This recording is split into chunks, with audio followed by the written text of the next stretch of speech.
அண்ணா என்னப்பா எனக்கு ஒரு டவுட்டுண்ணே.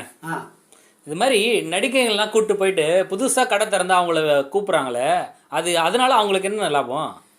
அப்பா நகை கடை திறப்பு விழாவுக்கு நடிகை கூட்டு போய் திறப்பு விழா பண்றாங்க. ஆமா, அந்த நடிகைக்கு ஏதாவது ஒரு நகை ஃப்ரீயா கொடுப்பாங்க.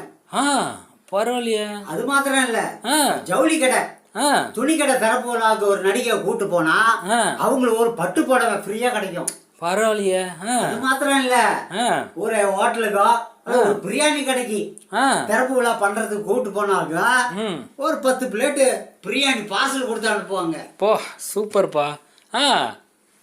அதே மாதிரி ஆனா நேத்து நம்ம வீட்டு பக்கத்துல முடி வெட்டுற கடைக்கு ஒருத்தங்களை கூப்பிட்டாங்கண்ணே.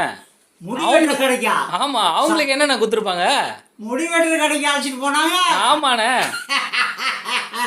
அவங்களுக்கும் அங்க அதுதான் கொடுத்துருப்பாங்க. ஐயோ.